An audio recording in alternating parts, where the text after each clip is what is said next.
দেখো আজকে অমরনাথের থার্ড প্যারাগ্রাফটা পড়বো। যতটা পড়েছিলাম তারপর থেকে যে ওই যে সন্ধেবেলায় যখন ওই আলো জ্বলে ওই তখন স্বামীজির যে চার পাঁচটা সেকেন্ড প্যারাগ্রাফ আমরা অবধি পড়েছি যে তার চার পাঁচটা একটা সামাজিক ক্ষেত্রে পরিণত হতো। তারপরে কি বলছে দেখো, দেয়ার ওয়ার হান্ড্রেডস অফ মঙ্কস, সেখানে শয়ে শয়ে সাধু ছিল, মানে শয়ে শয়ে সাধু অমরনাথের পথে চলেছে। অফ অল দি অর্ডার, সমস্ত সম্প্রদায়ের। এবার সমস্ত সম্প্রদায় বলতে কী বোঝাচ্ছে? বিভিন্ন সম্প্রদায়ের ধরো সাধু হয়, যেমন হচ্ছে সনাতন ধর্মের বিভিন্ন ধরনের সম্প্রদায় আছে, যেমন হচ্ছে যারা বিষ্ণুর পূজা করে তাদেরকে বৈষ্ণব বলা হয়, যারা শক্তির পূজা করে তাদেরকে শাক্ত বলা হয়, মানে মা কালীর পুজো করে, যারা শিবের পুজো করে তাদেরকে শৈব বলা হয়, যারা গণেশের পুজো করে তাদেরকে গণপত্য বলা হয়। প্রধানত এই চারটি ধরা হয়। তাছাড়াও ধরো বুদ্ধদেবের অনুগামী যারা তাদেরকে বৌদ্ধ, যারা জৈন ধর্মে বিশ্বাস করে তাদেরকে জৈন, নানা রকম সাধু হয়, নানা রকম সাধু সন্ত হয়। তাছাড়াও দেখবে সেই কিছু অঘরী সাধু আছে, গায়ে সেই ছাই মেখে ভস্ম মেখে ঘুরে বেড়ায়, এবং তোমার তাদের গায়ে জামা কাপড় পরে না, উলঙ্গ অবস্থায় ঘোরে, সেই অঘরী সাধু। নানা রকম প্রকারের সাধু হয়। তো সেই কথাটা বলছে, দেয়ার ওয়ার হান্ড্রেডস অফ মঙ্কস, বিভিন্ন বিভিন্ন বলছি যে শয়ে শয়ে সাধু চলেছিল, অফ অল দি অর্ডার্স, সমস্ত সম্প্রদায়ের, উইথ দেয়ার গেরুয়া টেন্টস। দেখো গেরুয়া কথাটা কিন্তু একটু বাঁকা অক্ষরে লেখা রয়েছে, কারণ গেরুয়া কথাটা একটা আমাদের ভারতীয় কথা, এবং সেই জন্য বাঁকা অক্ষরে লেখা রয়েছে। গেরুয়ার ইংরেজি স্যাপ্রন তোমরা জানো। তা গেরুয়া টেন্টস, তাদের টেন্ট, টেন্ট মানে হচ্ছে তাঁবু, তাদের তাঁবুগুলো ছিল সব হচ্ছে কি গেরুয়া রঙের। Some no larger than a good sized umbrella, এবং তার মধ্যে কিছু কিছু তাঁবু no larger than a good sized umbrella, তাদের যে ইয়েটা তাঁবুটা সেটা একটা বড় ছাতার চাইতে কিন্তু একটা বড় ছিল না, মানে ছোট্ট ছোট্ট তাঁবুগুলো ছিল, একদম ছাতার মতো আকৃতির, যে একটু একটু বড় সাইজের ছাতার মতো হলেও কিন্তু ছাতার ভেতরে কি আর মানুষ থাকতে পারে? ছাতা যত বড়ই হোক, ধরো এখন তো হাটে হাটে বাজারে দেখতে পাবে অনেক বড় বড় ছাতা পাওয়া যায়, কিন্তু তখন কিন্তু অত বড় বড় ছাতা পাওয়া যেত না। সরি, যতটা বড় পাওয়া যেত, সেই ক্ষেত্রে ওই ছোট্ট ছোট্ট তাঁবু সেই রকম আকৃতির বলছে, সেই রকম তাঁবু, এবং তার ভিতর কিন্তু তারা থাকছিল। অ্যান্ড অ্যামংস দিজ, এবং এইদের মধ্যে এই যে সাধু চলেছে, শয়ে শয়ে সাধু চলেছে, তাদের মধ্যে দ্য স্বামীজ ইনফ্লুয়েন্স, স্বামীজ মানে স্বামীজির, স্বামীজ ইনফ্লুয়েন্স মানে স্বামীজির প্রভাব, অ্যাপিয়ার্ড মনে হচ্ছিল টু বি ম্যাগনেটিক। ম্যাগনেট মানে কি? ম্যাগনেট মানে হচ্ছে চুম্বক, ম্যাগনেটিক মানে চৌম্বকীয়, মানে এমনভাবে বলতে চাইছেন মানে নিবেদিতা কথাটা, যে একটা মেটাফোর ব্যবহার করছেন। দেখো মানে তিনি যেন চুম্বকের মতো ছিলেন, এবং তার ব্যক্তিত্ব এমন, তার প্রকাশ এমন, তার কথাবার্তা এমন, সবাইকে যেন তিনি টানছিলেন, সবাই যেন তার কাছে চলে আসছিল একদম। অন্যরা যেন হচ্ছে লোহার মতো, এবং স্বামীজি যেন ছিলেন চুম্বকের মতো, তার কাছে এসে হাজির হচ্ছিল। The more learned of them, এবং তাদের মধ্যে যারা বেশি শিক্ষিত ছিলেন, মানে ওই সাধুদের মধ্যেও যারা একটু শিক্ষা দীক্ষা ছিল, যারা পড়াশোনা জানতেন, the more learned of them, তাদের মধ্যে যারা বেশি শিক্ষিত ছিলেন, সোয়ার্মড, তারা ভিড় করছিল, এসে সোয়ার্ম মানে এসে ভিড় করছিল অ্যাবাউট হিম, তার কাছে এসে, অ্যাট এভরি হল্টিং প্লেস, প্রত্যেকটা থামার জায়গায়, মানে সারাদিন হাঁটার পর তারা যেখানে থামছে সেই জায়গায় এসে তার কাছে ভিড় করছিলেন। ফিলিং হিজ টেন্ট, তার তাঁবুটাকে পূর্ণ করে দিচ্ছিলেন। ফিলিং মানে পূর্ণ করে দিচ্ছিলেন, মানে এসে ভর্তি করে দিচ্ছিলেন, তার তাঁবুর ভেতরে আসছিলেন। অ্যান্ড রিমেইনিং, এবং থাকছিলেন, রিমেইন মানে থাকা, রিমেইনিং অ্যাবজর্বড মানে মগ্ন থাকা। অ্যাবজর্ব মানে কোনো কিছুর মধ্যে অ্যাবজর্ব করা, মানে দেখবি সেই ধর একটা তুলো নিলি, তুলোটা যদি জলে ভেজাস তখন কী হবে? তুলোটা ওই জলটাকে কী করে নেবে? অ্যাবজর্ব করে নেবে। অ্যাবজর্ব মানে শুষে নেওয়া। তাই এখানে অ্যাবজর্ব কথাটার মানে হচ্ছে কি মগ্ন থাকা, মানে কোনো কিছুর মধ্যে ডুবে থাকা। অ্যাবজর্বড, রিমেইনিং অ্যাবজর্বড, এবং তারা থাকতেন, সেই সাধুরা থাকতেন তার তাঁবুর মধ্যে এসে, স্বামীজির তাঁবুর মধ্যে এসে অ্যাবজর্ব থাকতেন, মগ্ন হয়ে। কিসে মগ্ন হয়ে? ইন কনভারসেশনস মানে আলোচনায় মগ্ন হয়ে থাকতেন। Through out the hours off day light, মানে যতক্ষণ দিনের আলো থাকতো, মানে একটা সন্ধ্যের আগে পর্যন্ত বিকেল পর্যন্ত, ধর সকাল থেকে বিকেল পর্যন্ত হাঁটলো, দিয়ে তারপর একটু খাওয়া দাওয়া করে পরিষ্কার পরিচ্ছন্ন হলো, দিয়ে তারপরে যেখানে তাঁবু খাটিয়েছে সবাই নিজের তাঁবু থেকে স্বামীজির তাঁবুতে গিয়ে যতক্ষণ না সন্ধে হচ্ছে, মানে যতক্ষণ না আবার খেয়ে দিয়ে সবাই বিশ্রাম করতে যাচ্ছে সেই রাতের মতো, পরের দিন আবার হাঁটবে বলে, ততক্ষণ কি করবে, মানে আলোচনার তো কোনো জায়গা নেই, তাদের তো ফেসবুক হোয়াটসঅ্যাপ ছিল না বা ফোন দেখার কোনো জায়গা নেই, ইনস্টাগ্রামও করতো না, অতএব তারা কি করতো, স্বামীজির সঙ্গে গিয়ে আলোচনা ওখানে through out the hours off day, মানে যতক্ষণ দিন থাকতো ততক্ষণ গিয়ে আলোচনা করতো। এইবার তারপরে ওই যে আলোচনা করতো, তারা কি নিয়ে আলোচনা করতো, কিসের আলোচনা করতো না, the talk on their side, তাদের তরফে যা আলোচনা হতো, তাদের তরফে যে নিয়ে কথাবার্তা হতো, হি টোল্ড আস আফটারওয়ার্ডস, তিনি পরবর্তীকালে আমাদেরকে বলেছিলেন। এই কথাটা আমি আগে বলছি, দেখ এই যে কমা দিয়ে এইভাবে ব্যবহার করা হয়, লেখা বড় বড় লেখকগুলো যখন লেখে এই ক্লজগুলোকে মাঝে মাঝে ভরে দেয়, এই কথাটাকে আগে পড়লে কথাটাকে ভালো শোনাবে। দেখ বলছে হি টোল্ড আস আফটারওয়ার্ডস, হি বলতে এখানে কি, স্বামীজি, আস মানে আমাদেরকে, কাদেরকে বলেছিলেন, মানে নিবেদিতাদেরকে, আফটারওয়ার্ডস মানে পরবর্তীকালে, মানে স্বামীজি পরবর্তীকালে বলেছিলেন যে ওই সাধুরা এসে তার সঙ্গে কী আলোচনা করতেন সেটাই বলছে। দেখো হি টোল্ড আস আফটারওয়ার্ডস, এই কথাটা আগে বলছি, হি টোল্ড আস আফটারওয়ার্ডস, তিনি পরবর্তীকালে আমাদেরকে বলেছিলেন, the talk on their side, তাদের তরফে যা কথোপকথন হতো, had been all of Shiva, সেগুলো সবই শিব সংক্রান্ত, শিব সংক্রান্ত বিষয়, যেহেতু তারা অমরনাথ যাচ্ছে, অমরনাথ যাচ্ছে শিবের একটা ধাম বা শিবের একটা ক্ষেত্র, শিবক্ষেত্র, সেহেতু তারা কিন্তু শিব নিয়ে আলোচনা করতেন, শিব বিষয়ক আলোচনা করতেন। And they had remonstrated with him seriously, এবং তারা বলতে কারা না, ওই যে সাধু সন্ন্যাসীরা, হ্যাড রিমনস্ট্রেটেড, তারা আপত্তি করতেন, মানে খুবই আপত্তি তুলতেন বা তাকে ভর্ৎসনা করতেন, সিরিয়াসলি খুব গুরুতরভাবে। রিমনস্ট্রেট করা মানে এখানে আপত্তি করা বা ভর্ৎসনা করা বা বকাবকি করাও বলতে পারো। They had remonstrated with him seriously, তার সঙ্গে বিরোধিতা করতেন বা আপত্তি করতেন বা তাকে বকাবকি করতেন, উইথ হিম সিরিয়াসলি গুরুতরভাবে। কী জন্য, কেন স্বামীজিকে তারা আবার বকাবকি করছে, সাধু সন্ন্যাসীরা কেন স্বামীজিকে বকাবকি করছে না, তার কারণ হচ্ছে হোয়েন হি হ্যাড ইনসিস্টেড, যখন স্বামীজি জোর করতেন বা জোর করে তাদেরকে ধ্যানটাকে নিয়ে যেতেন অকেশনালি, মাঝে মাঝে। এবার স্বামীজি তো শুধুমাত্র ধরো ধর্ম বিষয়ক আলোচনা করতেন না, তাহলে কিন্তু আমরা স্বামীজিকে এত তিনি সম্মান করতামও না, মানে একজন ধর্মীয় সাধুকে আমরা যেভাবে দেখি, স্বামীজি কিন্তু আমাদের কাছে সেইভাবে নয়, স্বামীজি কিন্তু আমাদের থেকে অনেক বেশি শ্রদ্ধার পাত্র, অনেক বেশি। স্বামীজিকে আমরা যদি ঠিকভাবে চিনি, তিনি শুধুমাত্র যে ধর্ম প্রচার করেছিলেন বা ধর্ম প্রচারক ছিলেন, তিনি বেলুড় মঠে বা ধর্ম নিয়ে আলোচনা করেছেন বা নানা রকম ধর্মীয় গ্রন্থের অনুবাদ করে সেগুলোকে প্রচার করেছেন, তা কিন্তু নয়। তার মধ্যে কিন্তু তীব্র দেশভক্তি ছিল, তিনি একজন দেশভক্ত মানুষ ছিলেন, তিনি সব বিষয়ে পণ্ডিত ছিলেন এবং তিনি সমস্ত কিছু বিষয় নিয়ে দেশের কথাও কিন্তু তিনি ভাবতেন। তিনি বলেছিলেন কি না, যে আমাকে 100 জন যুবক দাও, মানে যে দেশের প্রতি যারা কমিটেড হবে তাদেরকে নিয়ে আমি দেশ পাল্টে ফেলবো। হ্যাঁ, তা সেই রকম একজন মানুষ, তিনি সবসময় যে ধর্ম আলোচনা করবেন, তিনি ধর্মপথে যাচ্ছেন বলে, তিনি অমরনাথে যাচ্ছেন বলে তা তো নয়। তো তখন মাঝে মাঝে তিনি কী করতেন, সাধুদের সঙ্গে যাচ্ছেন বলে তিনি যে সবসময় ধর্ম আলোচনা করতেন তা তো নয়। তিনি কী করতেন না, হোয়েন হি হ্যাড ইনসিস্টেড, যখন তিনি জোর করতেন অকেশনালি, মাঝে মাঝে, অন ড্রয়িং, টেনে নেওয়া, ড্র মানে টেনে নেওয়া, দেয়ার অ্যাটেনশন, তাদের মনোযোগটাকে কোথায় না, two the world about them, তাদের চারিদিকের জগতে, মানে বাহ্য জগতের প্রতি যখন তাদের মনটাকে আকর্ষণ করার চেষ্টা করতেন। বাহ্য জগৎ মানেটা কি, মানে এই দেশ দুনিয়ার খবর, মানে ধরো ভারতবর্ষে কী হচ্ছে, ইংরেজরা কোন ঘটনা কী জন্য ঘটালো, বা বিদেশে কীভাবে হচ্ছে, বা এই যে ইউরোপের দেশগুলো কীভাবে অন্যান্য তৃতীয় বিশ্বের দেশগুলোকে কলোনাইজ করেছে, কীভাবে উপনিবেশে স্থাপন করেছে এবং সেগুলো তাদের ওপর অত্যাচার করছে সেই দেশবাসীকে, সেই সব কথা তিনি মাঝে মাঝে তাদের মনোযোগ সেই দিকে নিয়ে আসতেন ওই আলোচনা করার সময়তে। তো তখন কিন্তু ওই সাধু সন্ন্যাসীরা কী করতেন না, সাধু সন্ন্যাসীরা তার সঙ্গে ঘোর আপত্তি দেখাতেন এই বিষয়ে, যে না বাবু, আপনি এই নিয়ে আলোচনা করেন না, আমরা এখন একটা তীর্থক্ষেত্রে যাচ্ছি, আমরা এখন ভগবানের নাম করতে করতে যাব, আপনি শিব বিষয়ে আলোচনা করুন, ভগবান বিষয়ে আলোচনা করুন, আপনি কিন্তু মোটেই এই সমস্ত বিষয়ে আলোচনা করবেন না। তা আরেকবার লাইনটা বলছি আমি, শোনো, হি টোল্ড আস আফটারওয়ার্ডস, পরবর্তীকালে স্বামীজি আমাদেরকে বলেছিলেন, the talk on their side, তাদের তরফের কথাবার্তাটা, had been all of Shiva, ছিল সবই শিব সংক্রান্ত বিষয়ে, and they had remonstrated with him seriously, এবং তারা তার সঙ্গে প্রচণ্ড আপত্তি করেছিল বা তাকে ভর্ৎসনা করেছিল, হোয়েন হি হ্যাড ইনসিস্টেড, যখন তিনি জোর করেছিলেন তাদের উপর জোর করেছিলেন, অকেশনালি মাঝে মাঝে মানে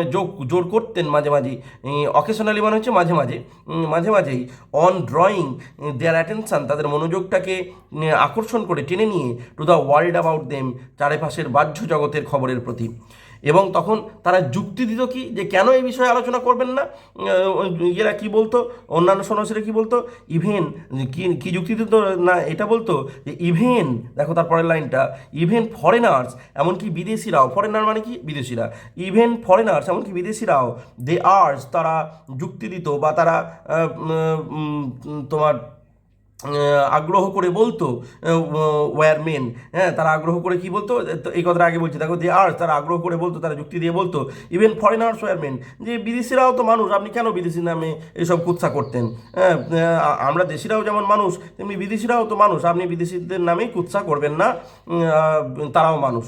হোয়াই মেক সাচ ডিস্টিংশনস, তাহলে আপনি কেন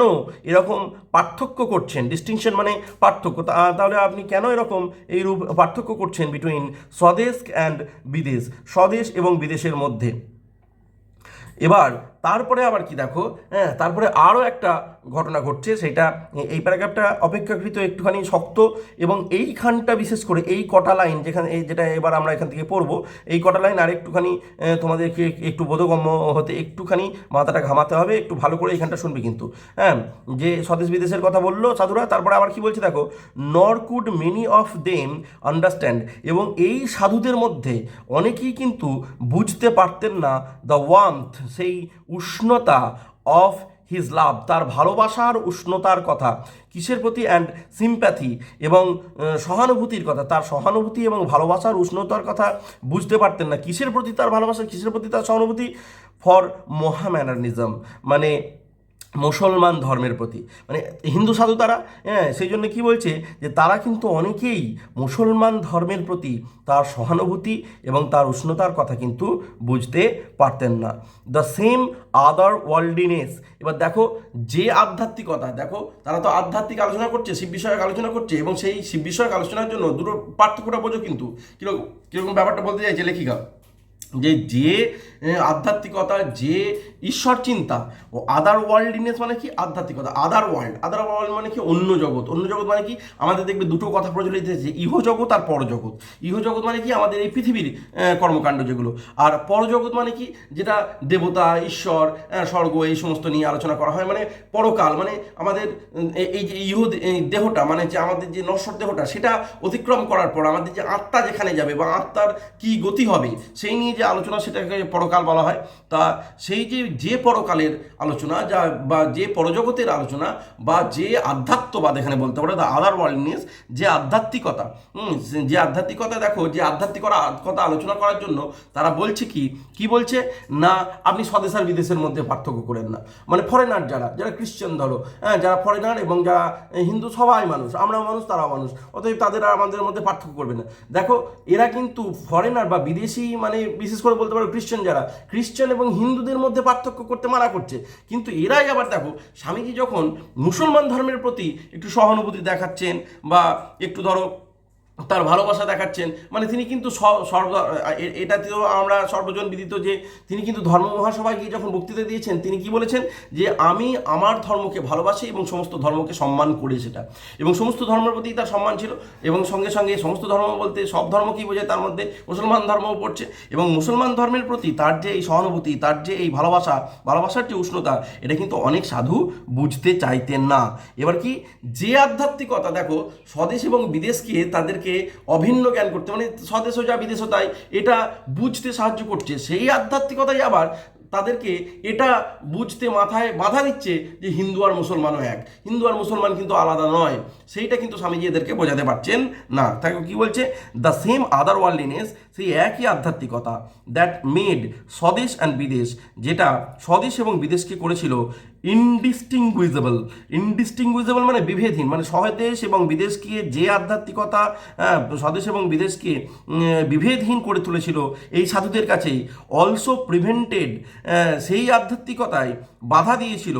দিজ সিম্পল সোলস, এই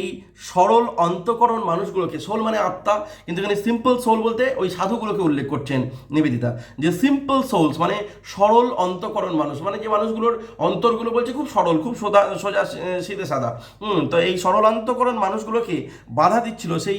একই আধ্যাত্মিকতা কি করতে, কি বুঝতে না, ফ্রম ফর্মালি কনভিন্সিং, মানে একদম প্রথাগতভাবে মেনে নিতে, কনভিন্স করতে, বিশ্বাস করতে, হ্যাঁ কি বিষয়টা বিশ্বাস করতে, অফ এ ইউনিটি, সেই একই ঐক্য, ইন হুইচ, যে ঐক্যে হিন্দু অ্যান্ড মোহামেডান, যে হিন্দুরা এবং মুসলমানরা ওয়ার বাট রাইভেল এলিমেন্টস, তারা একই বিষয়ের দুটো প্রতিদ্বন্দ্বী রূপস্বরূপ, মানে একই সবাই দেখো রামকৃষ্ণদেব কি বলে গেছেন, যে যত মত তত পথ, হিন্দুদের একটা মত সেইভাবে কেউ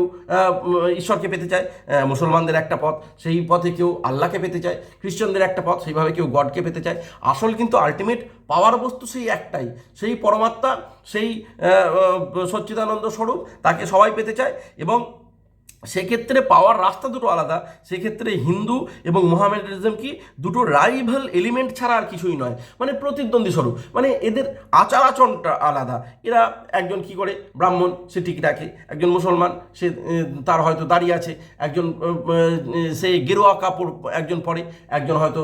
সাদা পাঞ্জাবি সাদা পায়জামা পরে, তাদের পদ্ধতিগুলো, তাদের সংস্কৃতি এটা কিন্তু আলাদা, রাইভেল এলিমেন্ট, কিন্তু তারা একই ঐক্যের কিন্তু অংশ, তাহলে সেইটা বুঝতে তাদেরকে কিন্তু বাধা দিচ্ছে। তাহলে আবার একবার এই লাইনটা তোমাদেরকে বলি, দেখো ভালো করে বুঝবে কিন্তু, দ্য সেম আদার ওয়ার্ল্ডিনেস, সেই একই আধ্যাত্মিকতা, দ্যাট মেড স্বদেশ অ্যান্ড বিদেশ, যেটা করেছিল স্বদেশ এবং বিদেশকে ইনডিস্টিংগুইজেবল, বিভেদহীন, কাদের কাছে না ওই সন্ন্যাসীদের কাছে, অলসো প্রিভেন্টেড, সেই আধ্যাত্মিকতাই বাধা দিয়েছিল, প্রিভেন্ট মানে বাধা দেওয়া, আটকানো, প্রিভেন্ট করা মানে বাধা দেওয়া, আটকানো, তোমরা এইগুলো মানেগুলো কিন্তু আমি যখন বলছি এগুলো খাতায় লিখে নিও, প্রিভেন্টেড বাধা দিয়েছিল দিজ সিম্পল সোলস, এই সরল অন্তঃকরণ মানুষগুলোকে, ফ্রম ফর্মালি কনসিভিং, প্রথাগতভাবে বা একেবারে মেনে নিতে বা বিশ্বাস করে নিতে, অফ এ ইউনিটি, সেই ঐক্যে, ইন হুইচ, যে ঐক্যে হিন্দু অ্যান্ড মোহামেডান, হিন্দু এবং মুসলমান ধর্ম were but a rival elements, মানে শুধুমাত্র প্রতিদ্বন্দ্বী স্বরূপ দুটো উপাদান ছাড়া আর কিছুই নয়। এবার তারা এক্ষেত্রে কি যুক্তি দিচ্ছে, হ্যাঁ তারা ওই ক্ষেত্রে বললো না স্বদেশ, ওই যে বলছে কেন আপনি স্বদেশ এবং বিদেশের মধ্যে বিভেদ করছেন, তারাও তো মানুষ, হ্যাঁ আপনি বিভেদ করেন না। আর এই ক্ষেত্রে হিন্দু আর মুসলমানদের মধ্যে পার্থক্য কি করছে, দেখো এই ক্ষেত্রে কিন্তু এই যে এক সময় ধরো যে রাজবংশগুলো আক্রমণ করেছে, ভারতবর্ষকে আক্রমণ করেছে, তারা ধর্মের দিক থেকে কিন্তু মুসলমান ছিল, সেইটা কিন্তু ধরে বসে আছে। দেখো তারা ধর্মীয় দিক থেকে যাই হোক, আসলে যুদ্ধ কিন্তু রাজায় রাজায় হচ্ছে, হ্যাঁ যুদ্ধ কিন্তু রাজার সঙ্গে রাজার হচ্ছে, তার প্রজারা মুসলমান হতে পারে, এদের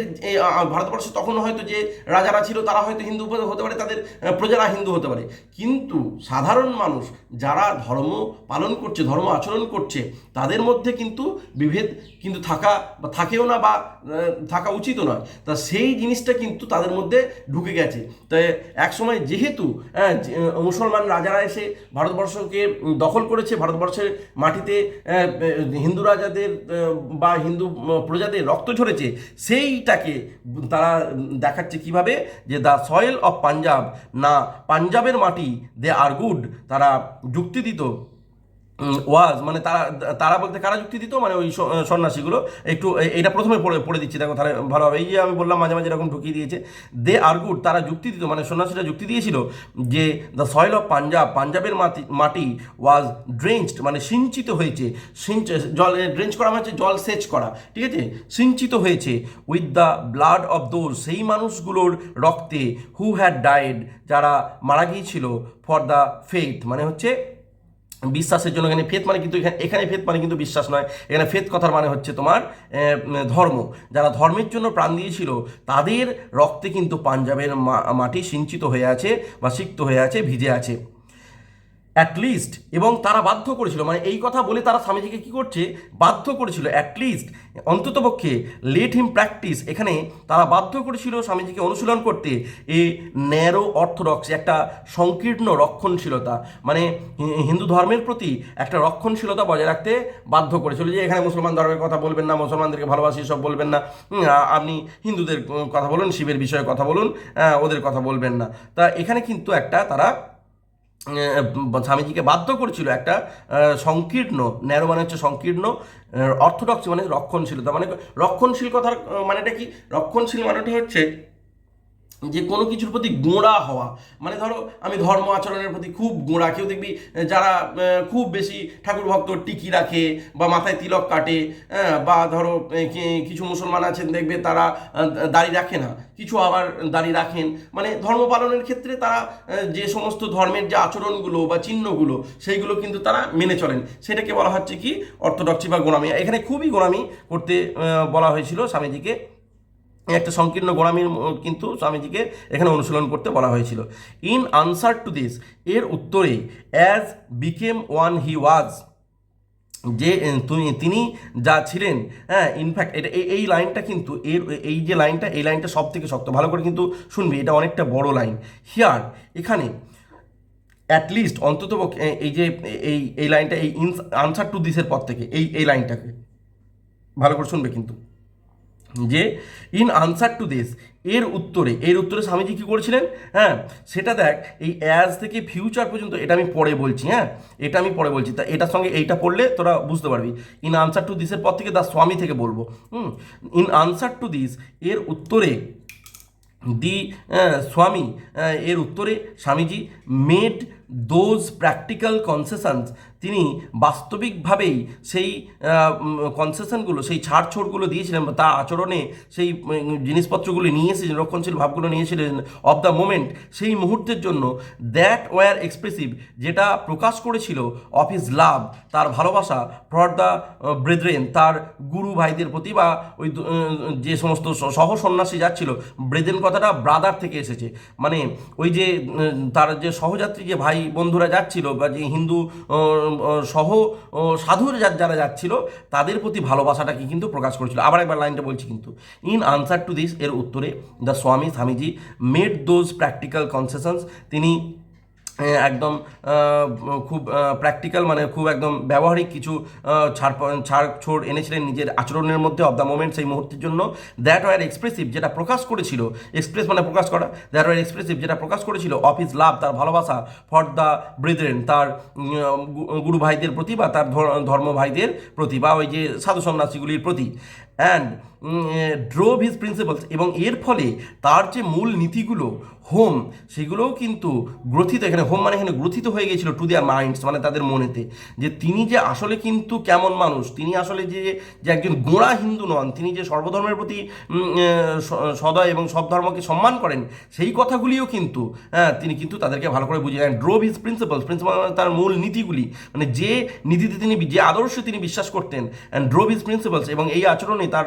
আদর্শগুলি, তার নীতিগুলি, হোম টু দেয়ার মাইন্ডস, মানে তার দেয়ার মাইন্ড মানে কাদের, ওই সন্ন্যাসীদের মনের মধ্যে কিন্তু ঢুকে গিয়েছিল উইথ গ্রেটার ফোর্স, মানে প্রচণ্ড তোমার ইয়ের সাথে, বলের সাথে, অ্যান্ড ভেহিমেন্স মানে হচ্ছে জোরপূর্বক ভাবে, এটা কিন্তু তার তাদের মাথার মধ্যে কিন্তু ঢুকে গিয়েছিল। এবার এইটা তারপরে বলছে, দেখো কেন এটা তিনি করেছিলেন, যে কেন অন্য ধর্মের প্রতি তিনি সহানুভূতিশীল ছিলেন বা ছিলেন না, তিনি কিন্তু প্রচণ্ড আধুনিক একজন মানুষ ছিলেন, তিনি কিন্তু সর্বধর্মের প্রতি ভালোবাসাটা ছিল তার মধ্যে। কেন না, তিনি এমন একজন মানুষ ছিলেন যিনি কিন্তু ভাবী যুগের মানুষ, মানে এখনকার মানসিকতার মানুষ, ঠিক আছে। তখনকার দিনে মানুষ তো অনেক গোঁড়া ছিল, বহু মানুষই বহু গোঁড়া ছিল, এখন কিন্তু মানুষের মধ্যে থেকে অনেক গোঁড়ামি কেটে গেছে, ধর্মীয় গোঁড়ামি কেটে গেছে। তো সেটাই কিন্তু নিবেদিতা তখন বলছেন যে অ্যাজ বিকেম ওয়ান হু ওয়াজ, তিনি যা ছিলেন তা হলো ইনফ্যাক্ট অ্যান অ্যানাক্রোনিজম অফ ফিউচার। তিনি তিনি একজন ভাবি যুগের মানুষ ছিলেন, মানে পরবর্তী যুগের মানুষ ছিলেন, যিনি ভুল করে কিন্তু সেই যুগে জন্মগ্রহণ করে ফেলেছিলেন। এই কথাটার মানেটা হচ্ছে এটা, অ্যাজ বিকেম ওয়ান হু ওয়াজ, মানে তিনি যা ছিলেন তা হচ্ছে কি তিনি একজন ইনফ্যাক্ট এমনকি অ্যান অ্যানাক্রোনিজম অফ ফিউচার, তিনি ভবিষ্যতের একজন মানুষ ছিলেন যিনি ভুল করে তখনকার যুগে জন্মগ্রহণ করে ফেলেছিলেন। তা আমি আবার একবার এই লাইনটা তোদেরকে ভালো করে বলছি, সেটা একটু শোন, তাহলে বুঝতে পারবি। তো দেখো ওই লাইনটা আর একবার আমি বলছি যে ইন আনসার টু দিস, মানে তাকে যখন রক্ষণশীলতা পালন করতে বললো মুসলমান ধর্মের ব্যাপারে, তখন কি উত্তর দিলেন তিনি, বা তিনি কি কাজটা করলেন? ইন আনসার টু দিস, এর উত্তরে the Swamiji made those practical কনসেশনস, তিনি এমন কিছু ব্যবহারিক তার আচরণের মধ্যে কনসেশন নিয়ে এলেন, ছাড়ছড় নিয়ে এলেন অফ দ্য মোমেন্ট, সেই মুহূর্তের জন্য, দ্যাট ওয়ার এক্সপ্রেসিভ, যেটা প্রকাশ করলো অফ হিজ লাভ, তার ভালোবাসা, ফর দি ব্রেদেন, তার সহ ভাইদের প্রতি বা তার যে তীর্থযাত্রী ভাইদের প্রতি, অ্যান্ড ড্রোভ হিজ প্রিন্সিপালস, এবং তার প্রিন্সিপালগুলি, তার মূল নীতিগুলি হোম ভালো করে ঢুকিয়ে দিল টু দেয়ার মাইন্ডস, তাদের মাথার মধ্যে, উইথ গ্রেটার ফোর্স অ্যান্ড ভেহিমেন্স, মানে প্রচণ্ড কিসের সাথে না প্রচণ্ড গভীরভাবে এবং অধিকতর দৃঢ়তার সাথে, হ্যাঁ দেখো তার মধ্যে কিন্তু তাদের মনের মধ্যে কিন্তু ঢুকিয়ে দিল। এবং কেন তিনি এটা করলেন, তিনি আচরণটাও করলেন, একটু ছাড়ও দিলেন, আবার যে তার যে মূলনীতি অন্য ধর্মের প্রতি সেটাও তিনি প্রচার করলেন। কেন তা সেটা বলছে যে অ্যাজ বিকেম ওয়ান হি ওয়াজ, মানে এটা কিন্তু তার পক্ষে যুক্তিযুক্তই ছিল, মানে তিনি আসলে যা ছিলেন তা হচ্ছে ইনফ্যাক্ট এমনকি অ্যান অ্যানাক্রোনিজম অফ ফিউচার, মানে ভাবি যুগের মানুষ যিনি ভুল করে তখনকার যুগে জন্মগ্রহণ করে ফেলেছিলেন। দেখো তারপরে পরের লাইনটা আমরা পড়ছি, দেখো হ্যাঁ তারপরের লাইনটা পড়তে শুরু করছি।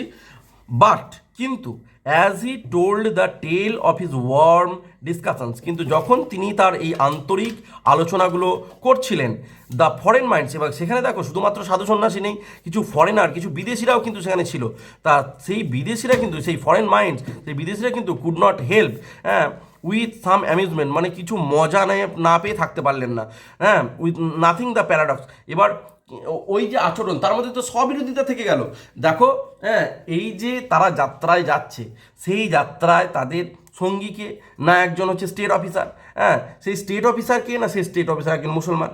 তারপরে আরও যে সমস্ত সাঙ্গ পাঙ্গ যারা যাচ্ছে বা ওইখানে যারা ধরো ওই চাল ডাল বিক্রি করছে, তাদের মধ্যেও বহুজন মুসলমান আছে। তারা সবাই মিলে আবার যখন অমরনাথে যাবে, সবাই কিন্তু গিয়ে ঢুকবে অমরনাথের গুহায়, সেখানে তাদের বাধা দিতে মনে থাকছে না যে তারা মুসলমান, তারা ভেতরে ঢুকবে না, মন্দিরের ভেতরে ঢুকলে অপবিত্র হবে, হ্যান ত্যান ইত্যাদি কিছু মনে হচ্ছে না, তাদের কাছেই চাল ডাল ইত্যাদি কিনে খাচ্ছে। আবার কি মানে এখানে এই লোকগুলো আবার কি করছে, যে মুসলমান ধর্মের প্রতি একটা বিদ্বেষ ভাব কিন্তু প্রকাশ করছে। তা এতে কিন্তু একটা প্যারাডক্স, একটা স্ববিরোধী কথা কিন্তু তৈরি হচ্ছে। আবার স্বামীজিও কিন্তু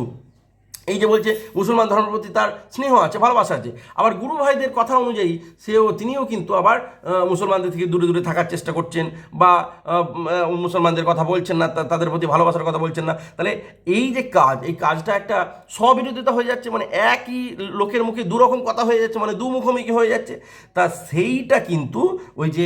কিছু বিদেশি মানুষ যারা হচ্ছে থার্ড পার্টি আর কি, হিন্দুও নয় মুসলমানও নয়, যারা খ্রিস্টান বা বিদেশ থেকে এসেছে, তাদের মধ্যেও কিছুজন আছে, তারা কিন্তু খুব মজা পাচ্ছে ব্যাপারটা দেখে। তা কি বলছে দেখো, যে বাট কিন্তু as he told the tale of his warm discussions, তিনি যখন এই উষ্ণ আলোচনা করছিলেন দ্য ফরেন মাইন্ডস, তখন পাশ্চাত্যবাসীরা বা পাশ্চাত্যবাসীদের মন কুড নট হেল্প মানে বাধ্য হতো, মানে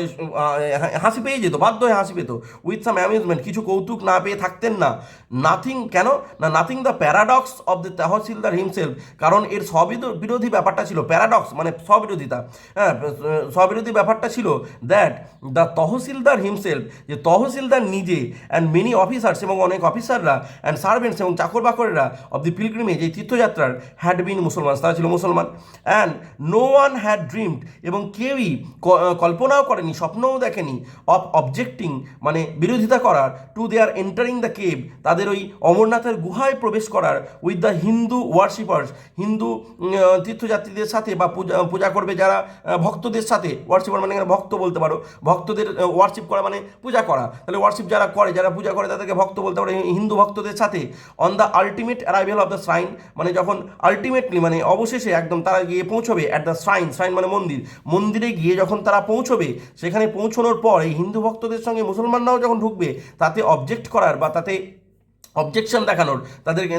সেটাতে বিরোধিতা করার কিন্তু কোনো স্বপ্নেও তারা ভাবেনি। সেই জন্যে ওই যে বিদেশিরা এই জিনিসটা দেখে, এই স্ববিরোধিতা দেখে তারা কিন্তু মজা না পেয়ে থাকতে পারেনি। আবার একবার লাইনটা বলছি, বাট কিন্তু as he told the tale of his worn discussion, যখন তিনি এই স্বামীজি যখন এই উষ্ণ আলোচনাগুলি করছিলেন, দ্য ফরেন মাইন্ডস তখন পাশ্চাত্যবাসী কুড নট হেল্প, পারেনি উইথ সাম অ্যামিউজমেন্ট, মজা না পেয়ে, নাথিং দ্য প্যারাডক্স, যার কারণ হচ্ছে সেই স্ববিরোধিতা, দ্যাট দ্য তহসিলদার হিমসেলফ, যে তহসিলদার নিজে, অ্যান্ড মেনি স্টেট অফিসার্স এবং অনেক স্টেট অফিসার, মেনি অফিসার এবং অনেক অফিসাররা, অ্যান্ড সার্ভেন্টস এবং চাকর বাকরেরা অফ দি পিলগ্রিমেজ, এই তীর্থযাত্রার, হ্যাড বিন মুসলমান, ছিল মুসলমান, and that no one had dreamed, এবং কেউই এই যে সাধুদের মধ্যে, হিন্দুদের মধ্যে কেউই ড্রিমড, স্বপ্নও দেখেনি বা কল্পনাও করেনি, অবজেক্টিভ বিরোধিতা করার, to their entering the cave, তাদের গুহায় প্রবেশে, উইথ দ্য হিন্দু ওয়ার্শিপার্স, হিন্দু ওয়ার্শিপারদের সাথে, হিন্দু তীর্থযাত্রীদের সাথে বা ওই ভক্তদের সাথে, অন দ্য আলটিমেট, অবশেষে বা একবারে শেষে, অ্যারাইভেল অ্যাট দ্য সাইন মানে মন্দিরে পৌঁছানোর পর, মানে মন্দিরে পৌঁছানোর পর অমরনাথের গুহায় গিয়ে যখন সবাই মিলে ঢুকছে, তখন কিন্তু কেউ বিরোধিতা করার কথা ভাবেনি, সেই জন্য সবাই মজা পেয়েছে। আবার কি, আবার একটা অন্যরকম ঘটনা ঘটেছে, সেটাও লেখিকা বলছে, দেখো মানে সবটাই লিখছে লেখিকা যা যা তিনি দেখেছিলেন, যে নিবেদিতা বলছে, দ্য তহসিলদার কেম আফটারওয়ার্ডস, ইন্ডিড, সত্যিই, ইন্ডিড কথাটা মানে সত্যিই বা বটে, পরবর্তীকালে আবার কি, আফটারওয়ার্ডস মানে পরবর্তীকালে, দ্য তহসিলদার কেম, তহসিলদার এসেছিল, with a group of friends, একদল বন্ধুকে নিয়ে, কি কার কাছে এসেছে, স্বামীজির কাছে, কি করতে না, begging formal acceptance by the Swami as disciples, যে স্বামীজির কাছে প্রথাগতভাবে